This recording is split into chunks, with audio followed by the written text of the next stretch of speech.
Bismillahi rahmani rahim. Alhamdulillahi rabbil alamin. Wassalatu wassalamu ala sayyidina wa maulana Muhammadu ibn Abdullah wa ala alihi wa sahabatihi ajma'in. Wa radiyallahu anhu abil abbasi shahnama tijjani wa an jami'i wa khulafaihi wa ahli tarikatihi. Bandiraɓe julɓe, caggal yettude Allah e julde nulaɗo Allah sallallahu alaihi wasallam, en garti e yewtere men nde mbaɗono ɗen woni histoire annabaɓe. ha joni ko Amadou Dia yewtitta e mon. Bandiraɓe dental mawludu nabi, mi wiyon assalamu aleykum wa rahmatullahi taala wa barakatuhu. ɗeɗo balɗe fof eɗen jewtanno histoire annabi Nuh. hande noon paaɗen koye histoire annabi mawɗo goɗɗo biyetenoɗo annabi Hud. en jii annabi Nuh to leñol makko sakkiti, o ɓooye mabɓe omo nodda ɓe yoɓe ndewo Allah ɓe cali.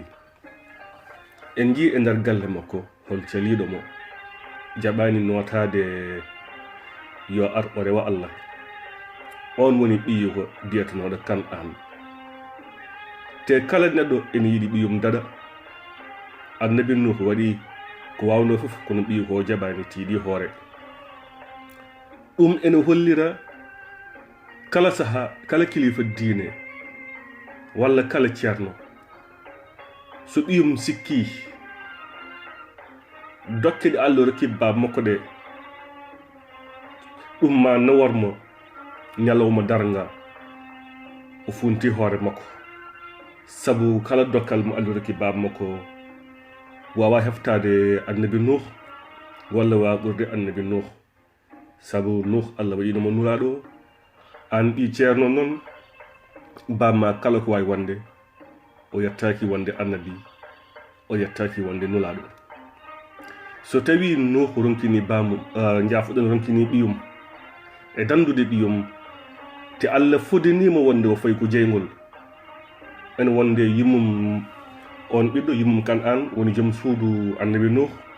so tawi Nuh ronkiniɓe te ala ko wawini ɓe ñalawma darga, ala ko haali noon an ɓi ceerno o walla ɓi kilifa o. woto sikku wonde dokke Allah rokki bammaɗe ɗum tagi noon ha ɓuura ɓiɓɓe human binni en ɓe walla human binnen ɓe aroɓe e galle mon. sabu saɗa wawi ganda annabi Nuh ndo Allah dandatamo e dandata heddiɓe ɓe, Allah danduri hen human binne, o halki hen ɓi Nuh. bandiraɓe julɓe, gandiron noon pamon Allah gueɗe makko ene kawni, wona tan ka ɓi ceerno cikka gueɗe ma fof moƴƴi. saɗa wawi ndewa to bamma rewi ɗo, jaɓɓa e teppere muɗum, mbasa mawnikinade jangga, Allah rokkuma gandal. te gandal to Allah jeeyi ɗum, kala to jola o waɗa ɗum, te ala mo namdoto en hay goto. e bandiraɓe e nder yewtere men ɓe nunide caggal nde kettimi holko jummi hen, mbaɗa yafno on, mbaɗa yafno bandiraɓe fof, sabu mi wino on mo jumata ala. ɗum noon ko jumnomi ko en mbino wonde annabi Nuh ndo yinno andude taw leydi ndi fuɗɗima horde walla horani, o idinomo nulde dutal leeli artude, sabu jiiɗo toon jiiba ene ñaama ha yejjiti artorani. caggal muɗum o nuli toon fondu wotoru, mi wino on ko fondu duɓɓe, ma jafɗon wona no fondu duɓɓe. ko ɗin pooli ɗi kewɗen neede to Fuuta to, enen Fuutankoɓe eɗen keewi wiide ɗi fondu tubak walla pooli tubak, ko nduɗen fondu wonno. komi jumnoɗo ko caggal nde kettimi ɗum, gandumi ko jumre, ɗum tagi noon gartumi hen hande hade men fuɗɗade e histoire annabi Hud. jaafoɗon e nden jumre. annabi Hud o jibinama e nder wuro wiyetengo ahkaf noon woni ko sara Hadramaut noon woni koye nder leydi Yaman. Annabi Nuh o jeeya koye nder leñol biyetengol Ad noon koye Arabeɓe ɓe jeeya leñol Ad ɓe jeeya koye Arabeɓe. Bandiraɓe annabaɓe walla nulaɓe Arabeɓe ɓe kewani, so limtama hen keɓe nayo. Ko Hud oɗo ko Arabi o wonno, ene wonde Salih nulaɗo Allah Salih men ngari histoire makko Arabi e wonno. Ene wonde Ismaïla ma men Ismaïla on ko Arabi o wonno. Taganimo wonde Arabi muynude Arabi walla baba makko wona Arabi nono waɗimo Arabi o nehi koye nder Arabeɓe, o dañi ɗemgal Arabeɓe, ko ɗum waɗimo Arabi kanko Ismaïla, sabu yumma ko égyptien Hajara. Min ngaru hen so Allah jaaɓi kanko ma men Ismaïla ene wonde nulaɗo Allah sallallahu alayhi wa sallam on woni Seydina Muhammadu ko Arabi. Ko ɓe nayo goni nulaɓe Arabeɓe, ko heddi ko fof gona Arabeɓe. Ene wawi noon e nder annabaɓe men ganda histoire mumen, en woodi hen Arabeɓe sabu Allah annabaɓe makko ɓe ne keewi ɓuuri hewde nulaɓeɓe. mi wino on annabaɓe Allah ɓe ko ujunaji temedere e ujunaji nogas e nayyi annabi, woni 124 000 annabi. To ko nulaɓe noon ko 313 woni 313. e nder 313 ɗi noon ko nayo goni hen Arabi.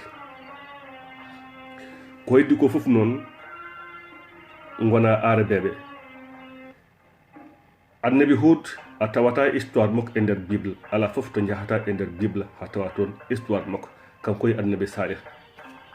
E annabaɓe arɓe alquran ɓe fof keɓe nogas e joyo Allah jangtini histoire uji mabɓe e nder alquran. ɓeɗo nogas e joyoɓe ɗiɗo a tawata histoire mumen e nder Bible, woni Hud ene wonde Salih. Nogas tato heddiɓe fof walla nogas ɗiɗo heddiɓe fof, sabu Seydina Muhammad kamɓe e jaɓani ɗum tagui a wawa tawde histoire makko toon, so wona tan taw ko mandini de wonde maw aroy. Ɗum noon men garu hen so Allah jaaɓi. Nogas ɗiɗo ɓe fof ma tawoy hen tugga tan koye Adama, Nuh, Ibrahima, Ismaïla, Ishaqa, Yaquba en, ɓen fof ma tawɓe e alquran, ma tawɓe kadi e nder Bible. Ene woodi kadi annabaɓe woɗɓe kadi arɓe e nder Bible ma tawata ɗum e nder alquran, comme no annabi Daniel woni Daniel ko annabi o wonno, histoire makko ma taw ɗum nder Bible mais arani e alquran. Ene wonde annabi Armiya woni Jérémie ma tawmo e nder Bible kono a tawatamo e nder alquran. eɓe keewi eɓe mbayno leydi. Bandiraɓe annabi Hud noon garten e histoire makko, sabu hande ko kanko tagi en ummade. Annabi Hud en mbi wonde o jibinama e nder wuro wiyetengo Ahkaf noon woni ko sara Hadramaut noon woni koye nder leydi Yaman. Bandiraɓe audio o nana juuta, mi garten e audio goɗɗo so Allah jaaɓi. Bandiraɓe ha joni koye annabi Hud gonden. Annabi Hud ko on Fuutankoɓe mbiyata Huudu, o hewani noon tohoraɓe e nder men, kanko annabi Hud. Annabi Hud o jeeya koye nder leñol biyetengol Ad noon ko Arabeɓe. So ndewi asko Hud mon taw ko tanum annabi Nuh. Annabi Hud Allah nelimo e yimɓe mo ganduɗa woni leñol Ad, yimɓe hawniɓe, sabu ko yimɓe joom kattan en ɓe gonno, joom doole en, joom darde e doole, ɓe français heewi wiide géant. Kattan maɓɓe ɓe mo Allah rokkunoɓe e mbadiji maɓɓe, ɗum tagi noon ɓe jeehi haaɓe mbewi, ɓe jikki hankadinne kamɓe ɓuuri heddiɓe ɓe fof, sabu doole maɓɓe ala kiɓe kuli, ala ɓeɓe kuli. sen jehi e nder alquran to suratul araf woni surat 7 verset 65 Allah ene wiya toon wa ila adun ahahum hudan qala ya qawmi ubudullaha ma lakum min ilahi ghayrun afala tattaquna. Allah o wi wonde e nder leñol aad koreji maɓe mbiyatanoɗo Hud o wino onon korejam ndewe Allah sabu deweteɗo Allah so wona kanko on kulatamo. Holko tagi on kulata Allah? Yimɓe leñol makko noon ɓe jaɓani nande ko Nuh haali. Nuh wiɓe woto gone e yimɓe bonnoɓe e dow leydi waɗoɓe ko beela wofoɓe Allah. Woto jejjite annabi Nuh e leñol makko. ɗum on jangtanama ɗum haysin on tawa ɗum ene foti jertin haqqillaji mon mbason wadde ko beela ɗon ha jejjiton Allah. Kamɓe noon ɓe jaɓani rewde annabi Nuh. Annabi Hud jaafuɗon sabu annabi Nuh ene heewe ɗemgalam ɗeɗo balɗe ɗum tagi saha fof noon mbaɗa fujoroɓe ma jaafuɗon. Ɓe jaɓani rewde annabi Hud. Kamɓe kadi caggal doole ɗe Allah rokkiɓe ɓe kamɓe leñol aad koreji annabi Hud en. Allah rokkiɓe kadi jawdi arsugu yañgu. Ɗum tagi galleji maɓɓe siɓe maha ɗum ɓe mahata ɗum e dow leydi. Ɓe keewi maadi ɗum koye dow kaaƴe. Dow kaaƴe ɓe maha toon château ji maɓɓe sabu yidde jiye kam leñol aad walla leñol Hud yayi leñol aad ummiɓe to Hud jeeyaɗo yidde jiye kam e doole ɓe Allah rokkunoɓe kadi ɓe kewno tawde montagne. Ɓe maha toon ɗum tagi noon Hud ene wawi jeeɓe en wiyaɓe yoɓe gartit haqqillaji maɓɓe ɓe goppa koɓe ndewata ko ɓe goppa yidde hollirde yimɓeɓe dañal maɓɓe ɓe mbasa mawnikinade ɓe gona yimɓe yankineɓe. Ɓe mbasa rewde sanamuji ɗiɓe ndewata ɗi. O wi sanamuji ɗi ndewatan ɗiɗe ko onon cehiri juuɗe mon. Holko ko ganduɗa an cehiri jungo maɗa pewna ɗum duttuɗa mbiya wonde kañum jeyma kañum woni joome. O wi joom haqqille fotani jabde ɗum. O wi so tawi haqqille ma ene selli ɗum fottani nadde e nder hoore ma e nder gandi maɗa. Ko ɗum Imam Bouchayri haalat e nder deftere muɗum Burdi. O wi wonde yitere so ñawi ene wawi wiide nange nge leerani walla lampa ka leerani. O wi kadi hunoko so soofi ene wawi wiide ñamri ndi welani taw noon ñamri ndi ene weli nange ene leeri ko an ronki famde ɗum. Kamɓene haqqillaji maɓɓe ɗi ko ñawi. Ɗum tagi ɓe pewni sanam ɓe dutti ɓe mbi wonde ko kañum jeyiɓe. Ɗum Hud wawano jabde ɗum. Ɗum tagi saha fof omo wajoɓe omo ittaɓe omo yiɗi ittude ɓe e dow koɓe goni ko o artira ɓe e lawol poccingol. Nuh ene wiyaɓe mahe e dow kaaƴe oɗon maha e dow kaaƴe oɗon maha toon château ji e ɗin château ji ɗi maha toon ɗi de on guurata toon abadan. Kadi seɓe neɓe kewiri doole ni seɓe jaggi neɗɗo ɓe ganduɗa mo kamɓe ɓuri ɗum doole seɓe piya ɗum ɓe ngala hen yurmede. Nuh wi goppe ko mbaɗa toon ko kule Allah te ndewoɗe am goppon yimɓe kala mo ɓurɗa doole. Allah rokki on doole ɗen doole noon on ndewrani hen Allah ɗen doole leptoton hen ɓe ɓurɗon kule Allah te ndewon kam goppon ko mbatton ko. Allah wiɓe jaafuɗon Hud wiɓe so tawi Hud wiɓe gare tuube duttuɗon e Allah. So tawi on tuubi Allah mo jippine mon toɓo o wi ɗiɗo waajuji onon leñolam ɗiɗo waajuji ɗi mbajotomi on ko ɓural tan jiɗemi on sabu jimmi ko Allah yaafa on bakkutuji mon dañon moƴƴere nde Allah jogori nawoyde yimɓe muɗum fotɓe nadde aljanna o wi ɗum noon mi namdaki hen yon jaɓam jobdi am koto Allah ummoto mi sohlani yon to tam mbuɗu mi sohlani yon jettam hen mi sohlani yon dokkam hen daraje min dal ko Allah nuli kam mi ari e moɗon mbaɗa waajo on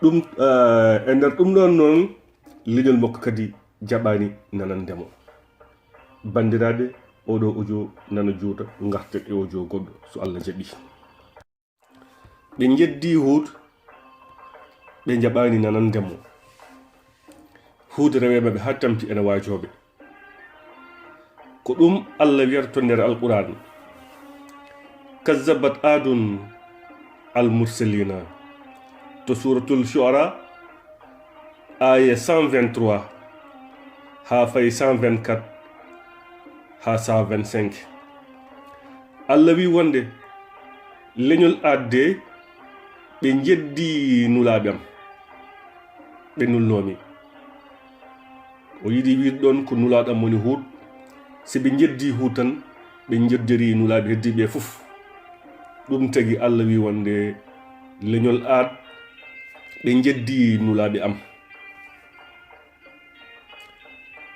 nde ɓe jeddi Hud nde noon Hud wiɓe onon leñolam mbete on kulata Allah is qala lahum ahuhum hudan ala tattaquna Hud wiɓe onon leñolam mbete on kulata Allah inni lakum rasulun amin min de komi nulaɗo nunɗuɗo nelaɗo e nder mon fattaqullaha wa attiuni ndewe ngare kule Allah te ndewon kam ɗum na noon ko mbiyammi on ko mi ñagaki mi namdaki on jobdi yon jaɓam komi jiɗɗo tan yidde Allah moƴƴe mon mbete oɗon ndewa mo kamɓe noon ɓe mbi Nuh andal min cikki haqqille maɗa o ko fuɗɗi yaade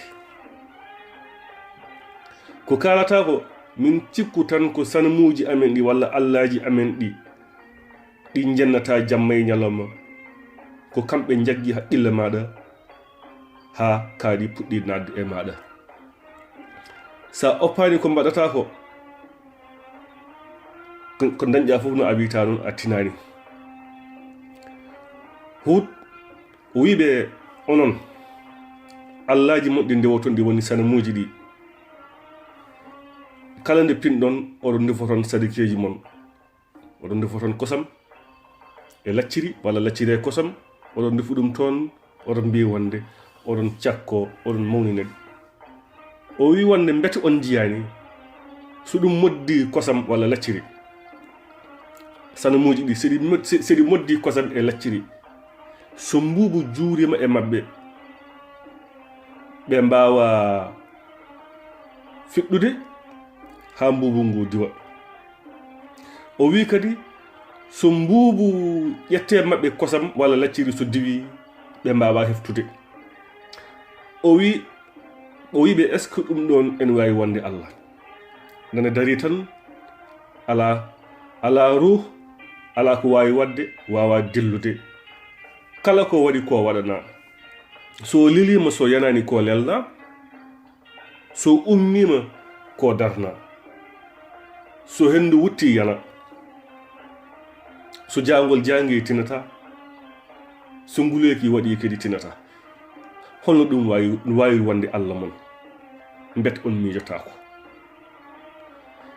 Hud rewe mabɓe ene waajo heppani haɓani jamma e ñalawma omo wonde mabɓe kamɓene ɓe jaɓani nanande Hud ɓe mbi Hud wonde ko kaaɗi Hud haalata gonga Hud yiɗi tan ko ittude eke ɓe goni ko doole ma Allah rokkunoɓe ɗum tagui ɓe mbari hen hewɓe mo ngalano kattan maɓe jogino ho te ɓe ngala hen yurmede ɓe jii ha ɓoyi ɓe mbi Hud haala maɗa heewi so tawi holko mbawɗa lebte ɗe mbiyata ɗe yo ɗe ngar so tawi holko mbawɗa addude ɗon noon Hud noon o ñaagui Allah kankone hankadi ne yo wat lebte ɗi o fodannoɓe ɗi bandiraɓe julɓe garten e audio goɗɗo so Allah jaaɓi joni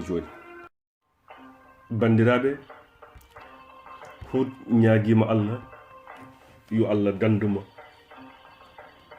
e hefereɓe ɓe te yo Allah ittuɓe e dow leydi Allah jaabima duwaw Allah wi Hud mi jaabima duwaw maɗa momi wat ko jiɗɗa fo Hud andini leñol muɗum o duwima te Allah ko halkataɓe ɗum leeli arde seeɗa noon saha fof eɓe gara e Nuh eɓe gara e Hud eɓe cabitamo eɓe mbiyamo an de ko mbinɗa ko bete arata an de a wona kaalowo gonga a wino wonde Allah maɗa o woni joomi ma halku min gila kalɗa hay hunde heɓani min halkare nde hade muɗum arde Allah addana ko hokkere ɓe jooɗiɓe duuɓi tati toɓani haɓe tampi wadere jippaki e dow leydi toɓa ala ɗum muuse mabɓe noon haɓe ngani kala nde ɓe pini subaka ɓe jaltat eɓe coyno asmano eɓe ƴeewo taw duule ɗe asmano ƴiwnani nde ɓe pini fof walla kiiɗi fof ko noon ɗum tampiniɓe noon ɓe mbi wonde ngare jehen to Kaaba to jehen ñagoyɗen toon wasata keɓen toɓo Kaaba o noon ɓooyi sabu ene heewi nanede wiya wonde ko mamen Ibrahima mahi Kaaba suudu Kaaba ndu ene woodi wona kanko adi maade ndu ko matuɗo ndu min garaw hen so Allah jaaɓi mamen Ibrahima ndo mahada suudu Kaaba ndu taw suudu ndu majjino Allah yamirimo hollimo to suudu ndu wonno o maati e dow muɗum e dow fondement ɗe he adimade suudu ndu ko malaikaji caggal muɗum suudu ndu majjino mamen Adama e nder histoire makko en jewtino en jiino wonde o hajjino to suudu Kaaba to Allah yamirimo yo maatu suudu ndu o mahi suudu ndu kanko nde mamen Adama ɗum tagi noon yimɓe hewɓe eɗen ganduno suudu ndu leñol Hud wa an ɓe mbi wonde ngare jehen to suudu Kaaba to ñagoyɗen toon wasata keɓen toɓo ɓe mbaɗi délégation ɓe gummima Ahqaf ɓe jeehi Makka taw noon Makka hoɗaka taw Makka sincaka taw min garoy hen holno Makka sincira ɓe jeehi toon ɓe ñaaguima ɓe mbaɗi toon sadikeji mabɓe ɓe garti eɓe ɗamini toɓo haɓe jii asmanu ƴiwni ɓe belti ɓe mbi duwaw amen jaabama nde ɓe belti nde noon nde ɓe jii ƴiwonde nde Allah wi wonde ɓe paamani wallahi wona ƴiwonde toɓo maɓe cikkiri ni o wi e nder ndeɗo ƴiwonde mo keppoton ko ƴiwonde ko hendu wulndu nde wondi e lebte mawɗe mais mbi ɓe tinani ɓe matani tan ha hendu jippi hendu wulndu hol wiɓe hendu ndu jippi ko ñalawma aljuma hol konngol wi ala ko ñalawma alarba hendu ndu jippe mabɓe hendu ndu kala ko woni laawol reggintu ɗum hendu ndu ganduɗa galleji mabɓe meɓe mawnoɗi fof hendu ndu mam biɗum e dow leydi leɗɗe no leɗɗe mabɓe ɗe fof hendu ndu ɗuggiti ɗum ɓe ndogi ɓe kulli ɓe naate nder cuuɗi baafe ɗe dajjitima ɓe jalti boowal hendu ndu ko ni halkiri ɓe ɓe mbi hendu ndu ɓooye mabɓe wone mabɓe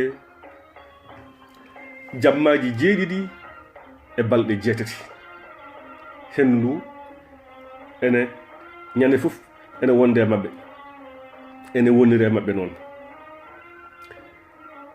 ko ni ɓe kalkori wa leñol aade Hud Allah dandi ɗum hol wiɓe ndo hendu ndu arata nde Allah winimo yo yaltu wuro ngo kanko e wondiɓe makko yimɓe jaɓanɓe mo o yalti holko ngol wi ala o yaltani kanko e yimɓe jaɓɓe diine makko ɓe tinani hendu ndu ɗum kadi hawnaki sabu Allah ala ko ronki wadde omo wawi yimɓe gonde e nokku goto ɓe tina hefere ɓe tina kamɓe ɓe mbasi tinde ɗum en wawi wonde Allah en wawi wadde ko ɓuri ɗum sabu e nder histoire nulaɗo Seydina Aliou nulaɗo sallallahu alaihi wasallam meeɗino ñaganademo donademo o ñaguinimo kanko o tinata jangol kala ko jangol no jangiri ni fof ha yimɓe goto fof ene signa ene jargarta ɓe ene ɓurno ɓe ene ƴeewa peluruji ene ɓorno ɓe ene pawa hen mantoji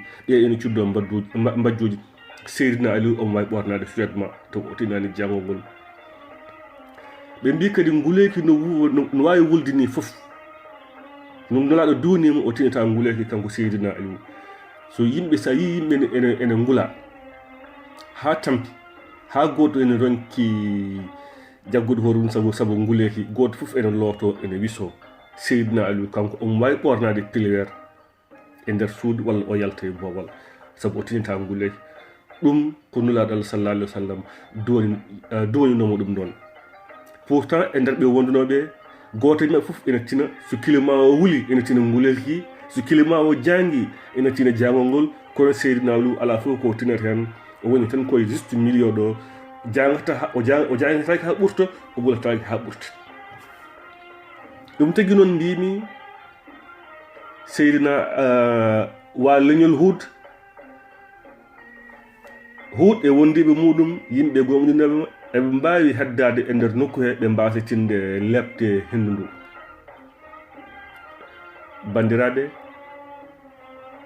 ko ɗum ɗo wonno histoire hande wi Hud e nder résumé en jii Hud Allah nelinomo yimɓe tinnoɓe koye comme no yimɓe annabi Nuh ni o wiɓe wonde yeɓe ndew Allah ɓe cali ɓe o ñaagui yo Allah ittuɓe e dow leydi heddoɗo kanko e yimɓe jaɓanɓe mo nde o ñaagui ɗum nden Allah jaaɓi Allah addi hendu wulndu jaw hendu ɗuggitori leɗɗe liɓoji kuɓeje e galleji hendu werlotoɓe yimɓe ene butta ɗum e dow leydi ene foggoya ɗum kadi e dow ɓale walla e dow montuji e dow kaaƴe ko ni ɓe mayri ko ni Allah halkiriɓe bandiraɓe so Allah jaaɓi men ngaro e histoire annabi goɗɗo annabi mawɗo